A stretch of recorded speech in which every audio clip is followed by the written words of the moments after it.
Dharma is your duty to your own soul.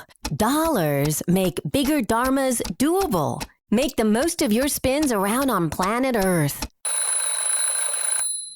Welcome to the Dharma and Dollar Show with your hostess with the mostest, Kate Stillman. If you're repulsed by money, success, P&L statements, productivity hacks, don't listen. Stick to the Yoga Healer Body Thrive episodes released every Monday.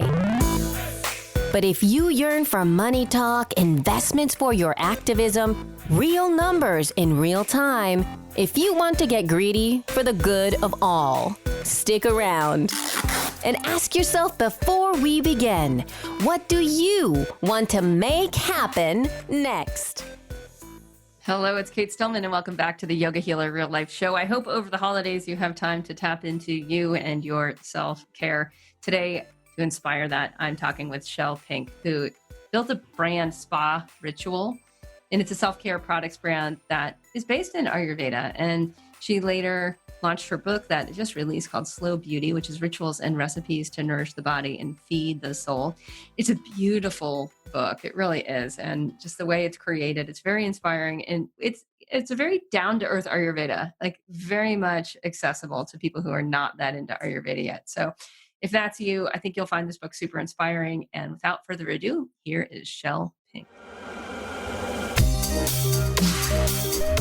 All right. So hello, everyone. I'm here with Shel Pink well, you have a few different sites. You have Spa Ritual. You have Slow Beauty based on your new book, which is beautiful in itself. I love receiving that in the mail. Yeah. So actually the first question I'd love to know is your name. I was like, how does it, tell me the story behind your name. Okay. So, well, my name is, Shel is my nickname that my mom called me Shel growing up from Michelle. And then Pink is my married name, actually. So that's how we got Shel Pink. I love it. And because it seems so on brand for you. And really, that's like a fairly infrequent occurrence. Yes. It worked out somehow. That's cool. It's aligned. It's in the stars. Yeah.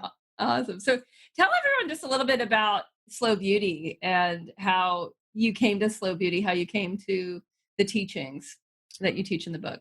Yeah. So it really was inspired by my upbringing. My mom really set me on this path of health and wellness, and beauty was a part of that also. For me, growing up, there was never a separation between the three. It was always fully integrated. So she taught me, she was very passionate about health and wellness and also beauty. She would teach me many things, one of which was how to read ingredient listings on beauty care packages and kind of show me what to avoid and, what's good, what to avoid. She really taught me about the importance of what we put on our body, what we put in our body in terms of the food we consume. Growing up, I wasn't vegan. But she would, I am now, she would have, milk delivered to the house in glass containers because she was nervous that plastic would be leaching, into the milk. She would purchase meats. She would go somewhere to make sure that they weren't pumped full of hormones and antibiotics. So she just always I was very hyper aware, of ingredients and, toxins in the environment. And she just really read a lot and exposed me to things like iridology and reflexology. And at the time I was growing up in a suburb outside of Detroit. So that was very unique to that area. So it was really her influence and like what she read and what she was passionate about that set me on this path. And so after I left, I just continued on this path. And in college, I discovered yoga and started to look into meditation. Nobody was really into it. I would, go off campus and I found a group of senior citizens who were doing Iyengar yoga and I joined them for some classes. They were really friendly. That's awesome. And then when I, moved out to LA, that's, kind of where I started even delving even deeper. So like, I think it's like 20 years ago, I read about a doctor who was coming in from India to a mall in Topanga Canyon to teach Ayurveda. So I went and I signed up for that. And that was kind of my first introduction to the incredible teachings of, an Ayurvedic practice. Around the same time, I was actually going through, having a big transition in my life, and I was experiencing a high level of stress and anxiety. And a friend's parents told me about transcendental meditation. So I sought out a teacher and I learned how to do TM. So I've been practicing that, for many, many years now. And just along the way, I'm so passionate about it. So I just consume it, and I'm always trying new things, and, reading a lot. And, with yoga, years ago, someone introduced me to Bikram, and then from there I was introduced to Ashtanga. So that was many, many years ago, and people, really, it was really still on the fringes. It's not like it is today. It's pretty amazing what's happened. So that kind of set me on the path. And I've just been on this wellness journey for a really long time. And when I had the opportunity to start Spa Ritual, to start a brand within the professional beauty space, it was just very natural for me to think about ingredients that are in formulas, just because of what my mom made me aware of. And this was back in 2004. And to me, again, I started, working within a beauty company, my husband's family business. And I had the opportunity just to start a brand, and really wanted to have this conversation about hot button ingredients, and really use the brand as a platform to start just talking about that integration of beauty and health and wellness, and how they really aren't separate. And Slow Beauty, kind of the name and the term, came about 8 or 9 years ago. I don't know if you read about it in the book, but it was really inspired by my son's class pet, Torty the tortoise, came to stay with us over a 2-week period on spring break. And, I just really became enamored with his medicine that he brought into our home, and just, caring for this tortoise. And it just seemed like everything the tortoise did was just meditative. Like, tortoise in this constant state of meditation. And I really appreciated that. And that was around the same time when I was, kind of all the social media stuff was happening, and, the obsession with, the cell phone and multiple emails and voicemails. And I just felt like the world had changed forever, and it was just getting faster and faster, and it wasn't going to change. It was only going to get faster. And then I kind of had this epiphany about, this need to slow down, and this, the phrase kind of happened, like slow and beauty, and putting those two together. And I just felt like everything I had been doing up to then was about slow beauty. And I wanted to explain the journey that I had been on, and share that, and help people to develop a self-care practice that was grounded in philosophy and wellness, and to help people feel and look beautiful from the inside out. Yeah, beautiful.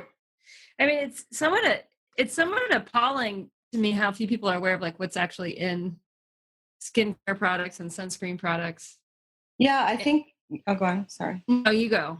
I mean, it just really is. I mean, I was talking with a friend of mine who she has a women's wellness platform, and she was interviewing a skincare expert, and she was telling me about, like the quantity of sunscreen this woman was advocating a day. I'm like, did she talk about which kind and what's in it and shelf life? And my friend said no. And I was like, how can you have that conversation without like a million red flags going off? And you know what I mean? I'm just like, okay, here's the advice, but there's some parameters around what, there's a lot of different stuff in the marketplace, some of which is quite toxic and some of which isn't. So yeah, I would just love for you to presence that for people who might, be kind of aware, but not really paying attention to some of the things that you've, just discovered along the way from being in the skincare industry. Yeah, I think that now there's just so many incredible brands on the market that are really helping to educate consumers on making better and healthier choices for what they put on their body. I think there's so much information online to help people navigate, what does natural mean? What does organic mean? Using products that don't have such a, toxic synthetic load in them. But I feel like we're in such a better place than we were a decade ago. So I'm really, so that's very promising. I guess it also does kind of shock me that people are still, I mean, I think, it's just it's a big movement right now. And people are just going to have to continue to educate and help raise awareness for people who are just, who are wanting to cross over. I think I saw the statistic the other day that, that is the fastest growing segment in the beauty care world, is the natural and wellness space. And, 50% of people, they're ready to cross over. People are really open and willing and ready, and they want to make that change, especially with the new generation. Mm. So do you sense that there's more information about this, about side effects and toxic load, that more people are just encountering some of the information out there, or what is it? Like, I guess that's what I'm like. What's prompted it? Yeah. There's more organic consumers in general, or there's more companies out there that are promoting why they have made certain choices along the way.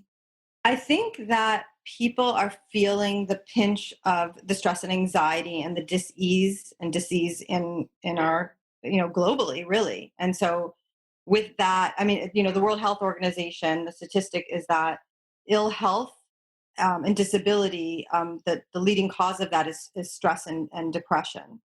And I think people want, because that is touching, and that's globally. And, people are feeling that pinch and desiring to be healthier. And so because of that need, they're reaching out to, looking, people are feeling that themselves. So entrepreneurs are launching new brands that are healthier and can speak to that need. And then consumers who are waking up and feeling that, and knowing that they can make decisions to make themselves healthier. They don't have to just be passive consumers anymore. They're gravitating towards those types of brands. Yeah. And all the indie brands that have popped up, and there's so much more on the market. It's so exciting. Yes, it is. It's very exciting. So tell me too, just in slow beauty, there's so much more of the DEI movement, right? Of the, hey, I can slow down enough to actually lay my hands on my own body and make my own stuff that gets me in contact with plants and brings plants back into their right livelihood as not just food for the gut, but food for the skin. And talk a little bit about that transition in yourself. The transition in terms of being aware of what I put on my body and in my body. Well, yeah, or just from making products to just doing stuff like in the now for. Oh, okay. Yeah. Well, I've always played around with in the now kind of stuff. So I think that I really I really feel that self-care is something that is for everyone, and like it should be, democratized. So I think that, there's things that I recommend in my book that are free, that people can do for free, or for on a very small budget. And of course I have my products, and, people have access to that, and the price ranges aren't too high, but I want people to be able to access self-care and the slow beauty philosophy in the comfort of their own home, and help people to make that connection between, that self-care is a personal choice, and it's something that they can really drive in their own way, and in their own time, and effortlessly. I love how. Are you familiar with Melanie Sachs? She's also in the spa industry. She wrote Ayurvedic Beauty Care years ago. She's written other books. You're cutting out a little bit, so I missed the name. Oh, Melanie Sachs. It sounds Diamond Way Ayurveda. Yeah, she was like really one of the first Ayurveda people in the spa industry, and I love how she uses the term "the people's medicine" when she talks about Ayurveda. Yeah, it's just like it's like by the people for the people. Gift of the planet. And stay tuned. We'll be back with the second half of the interview after a quick word from our sponsor. Don't go anywhere. many of you have been around the past few New Year's days for our community workshop on Dharma, the Dharma workshop. We're doing it again in 2018 on New Year's Day, align into the next level of integrity in body and in Dharma. You can come, you can claim your seat for free if you text the number 33444. That's the to field. And then in the subject line, you put in the word New Year's as one word, capital NEWYEARS, all caps. New Year's. So text 33444 to save your spot in our community workshop, Align into the Next Level of Integrity in Your Body and Your Dharma. I hope to see you there. It's a very powerful experience. We've had rave reviews in the past. I always get this influx of thanks in the beginning of the new year in response to offering this for our movement here for personal and planetary thrive. Hope to see you there. It's a sense of there's never a price barrier, right? It's more just a wisdom disconnect. Exactly. And it's I'm very much for, I've been saying, all for wellness, wellness for all. Yeah. And everyone, I feel like it's our birthright, just as is education, education and health. I mean, that should, optimal, education, optimal health is something that it should be accessible to all of us. Yeah, I love it. So as you develop slow beauty, will you talk a little bit about slow beauty mapping in this process? Yes. So I did a mapping section at the back of the book. It's the 4th chapter in the book. I really recommend taking a seasonal approach to your self-care practice because, that helps us to make a connection to nature and gets us in this way that we understand that we're always becoming and we're always in process. So a self-care practice isn't something that's stagnant. It's always fluid and it's always changing. And we have so many different important milestones throughout our life, and we have to honor those changes and be open to the changes. And that's how we grow and evolve as human beings. And so the mapping part, I just wanted to give a tool that would help people kind of map it out, because we are in this age of information and sharing and creativity. It can get kind of overwhelming, all the options that we have right now. And so I wanted to give a lot of examples in my book that people can use, but then also I know that people are already doing a lot of these wellness practices on their own. So the mapping part is to seasonally be able to pull in and plot out a map of what your personal self-care practice looks like for that season, and kind of have the visual of it. So it's kind of like a wellness or self-care mood board. I love it. And what are you finding from people using it? Is there a sense of wow, I can create something that's actually doable for me instead of setting the bar too high and not doing anything? Yeah, I think, I'm just starting to kind of speak about this with people, and I'm going to start doing some classes on how to do the mapping. So I know, the book just came out a few weeks ago, so I haven't taught a class specifically on the mapping yet. So I'm eager to see what people create with their maps. But when I show mine, everyone gets really excited about it and wants to do it. So I'm looking forward to kind of doing that interactive experience with people. That's great. And it's just how if there's a creative element to planning, it serves as the motivating factor. Yes. Cool. Well, to me, it also comes back to how if we look at Ayurveda and we look at the causes of disease and the relationship with disease and time, that there's more of this intrinsic understanding that my sense hasn't really been passed down in Western generations, that disease is linked to our seasonal behaviors, right? So there's this Chucharya, right? This seasonal, there's seasonal rhythm, there's seasonal patterns in which there's certain observations, certain rituals, certain ways of doing things, particularly in the change of seasons, that align us to and attune our sensitivities and sensibilities to the next season, and also clear the slate of what we've been up to lately. Exactly. And if these aren't observed, we're more or less in I like the yoga word samskara here. We're in an unconscious pattern, or maybe it's a pattern that we're conscious of, still not able to make choices on. We're not uprooting it. Right. And so it's in a replay pattern. And then those energies move from one season to the next season and gain traction deeper in the physiology to distort and create quantitative and then qualitative changes in our cell structures.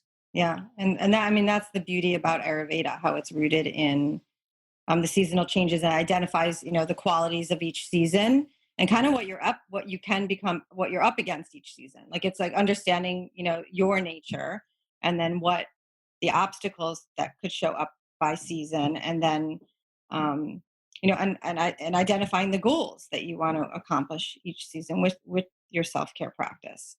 So I love that about Ayurveda. And it's true. I mean, people aren't really in their natural state. They're not being discerning, and they're just being kind of pulled along in life. And, I mean, that's the part of Western living that's, the conspicuous consumption, and being more connected to that frame of mind and that way of living than the natural rhythms and the natural way of being. So, and yeah, you can make that connection absolutely through Ayurveda. And, I hope, I kind of distill it down with Slow Beauty to help people, understand how important it is to be living in your rhythm and what that means and what that feels like and how beautiful it is. Mm. So let's talk a bit too about your experience with the turtle and the soul slow part, because that's people who, and they often realize that they're out of rhythm. They're out of sync with themselves. Their culture, their life, their day-to-day rhythm is not coming from an intrinsically supportive or aligned place with their physiology. And in that, there's a bit of there could sometimes be overwhelm, right? Yes. With how do we align this? Like, wow, I'm not sustainable. Right? Yeah. Well, that's my habits. Yeah, go ahead. Exactly. Well, that is, how I said before, the world isn't going to slow down for us. So we have to create places and spaces of slowness to help us reconnect. And it's just of utmost importance. I don't know how else to explain it. I mean, we have to, when you slow down, like through, and you can do that, through, I do that through my meditation practice very much, twice a day. And that just melts the stress away, when, again, back to, the statistic from the World Health Organization, like the stress and anxiety and depression, it's none of us are going to be immune to that. So it is a global epidemic. And it's because of the information age and the speed of technology and the time that we live in. So we really need to be honest with the times that we're living in, and then find ways to set boundaries around that so we can survive, and not only survive, but just really thrive in these times. And I think it's these slower practices that are going to help us to do that, and help us to reduce the stress and anxiety that these times come with, or bringing to us. Yeah, and that's why I translate that into Ayurvedic language for our listeners. Is like, there's this, if we see what's happening, it's like stress, anxiety, depression. So we have a pace that's not sustainable for our physiology, a pace of stimulation coming in through our senses, and a pace in what's in our culture, right? Just what's on our to-do list, what's in our calendars each day. If we start to see these, like, are not individual problems at all, but they're more of a sign of the times, right? They're more of in the field, in the soup. It's and if the zeitgeist. Yeah, zeitgeist. And if we look at what's happening in Ayurveda, the rhythm's off, so that moves Vata out of balance. And when the rhythm is off, then the subtle dosha of Vata is prana, which is the movement, the subtle movement of intelligence through the physiology and inspiration. And so something that's would have been exciting if we're grounded now turns into a contraction of fear, because we're not grounded. So now prana, they say in Ayurveda, right, it goes high. So when prana goes high unsustainably, like over time, when it doesn't get grounded, it depletes ojas, which is the subtle dosha of kapha. And kapha is the sustainer. So kapha is the repairer. Kapha is the nourisher. And it's the energy of that. It's the energy that enables a much subtler refinement of our immune system. So if prana goes high, because we're not in rhythm with our physiology. We're not in rhythm with our planet. We're not in rhythm with the universe that created us. We end up self-destructing through breaking down the immune field. And what happens is if we look at how the depression follows the anxiety, that the depression is usually fear-based. I can't control my time. I can't control my space. I can't control my reality. I can't control my job. I'm not doing what I want to do each day. Right? Mhm. The depression is coming from skyrocketed, ungrounded, unsustainable prana. The prana crashes, depression sets in.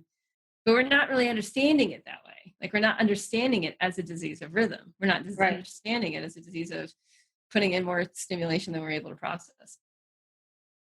So I just wanted to break that down for the listeners to like get that Ayurvedic perspective on like when we're looking at these World Health Organization stats, like it's cool to understand the backstory from Ayurveda. Like how would Ayurveda interpret this global cultural epidemic? Yes. That's really, well put. And the issue is that people aren't understanding that because we're not in the West. There's no frame, there's no perspective to see how we live our life through the self-care paradigm, because there's no schools of self-care. We just get little anecdotes from our mom or grandma or some friends here and there. So it's just more important now than ever to kind of be in school of self-care on a daily basis, and help ourselves through these incredibly unbalanced times. Yeah. And I'm curious too how much like your story is this transmission that started with the mother to daughter relationship, and to me it seems like from being at the helm of Yoga Healer for a long time now is that this is usually how it usually works in like female to female relationships, or female to male relationships where if it's a male female partnership, like the female's bringing some deep self-care wisdom into like, hey, we need to eat this way. Hey, we need to go to bed earlier. So like, true. hey, we need to like, put this on the dinner table, and no, I'm gonna have a salad, right? And just this real like person to person connection thread of wisdom and what you're seeing in your work. Yes. So I'm sorry, I missed the no, I'm just curious about how you're seeing this show up in your work with spa ritual and yes. Well, it definitely is a feminine energy, and the spa space is a very feminine energy because it's a place of this, of deep caring and being in service, and help, places of healing and wellness. That is the spa industry. We're lucky to have, there are great women in that space, but there's incredible men in that space also. I would think of, when I think about it now, I mean, that's it's so special about the spa industry is there's a beautiful balance of the masculine and the feminine energies in that space. It's really an incredible industry of people. They're really dedicated to, pushing, this offering and service, this need for wellness. And one of the things that the spa industry does struggle with is that sometimes the price points can be like inaccessible to to many people. But the ancient spa tradition is just such a wealth of knowledge. So, and it's something that the industry talks about and addresses, and is working to communicate on that and resolve so that more and more people can have access to the teachings of the spa tradition. But what's great is that something you can go to the spa to have these experiences, but then take that spa tradition into your own home, and continue that healing process in the comfort of your own home. Yeah. So did you do self massage with your child? When my kids were younger, we there was lots of massage and baby massage, and my kids are in their teenage years now, so they're rebelling a little bit. But they have those. They have the deep. They have had that. Yeah, that was here, and we I meditate in the house, and it's around. They'll come back to that. They'll make later on in life, because it's around them. It's here. But the spirit of it is here. Excellent. Well, it's been a pleasure to connect with you, Shel, and best of luck with your book. Thank you so I'm much. really happy to Appreciate see it. Thank you. Yeah. Thanks for your time. You bet. Okay. You bet. Thanks. Bye. Bye. So if you want to learn more about Ayurveda, I recommend taking our free Ayurveda series training. If you go to yogahealer.com/Ayurveda, AYURVEDA, you're going to find that you get a lot of this perspective about self-care from a constitutional understanding, a deeper rhythm understanding, a daily rhythm, seasonal rhythm understanding. I think you'll have a blast in that free training. If you haven't already taken it, take some time over the holidays. Go to yogahealer.com/Ayurveda, opt in, and it's a 4-video sequence. None of the videos, I don't think, are longer than 20 minutes. And it's just a great way to open your perspective, to relax, and get to know you on the next level. Thank you so much for listening, and happy holidays to you and yours.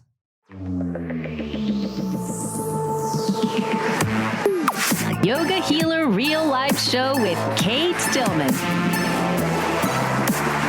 Yoga Healer.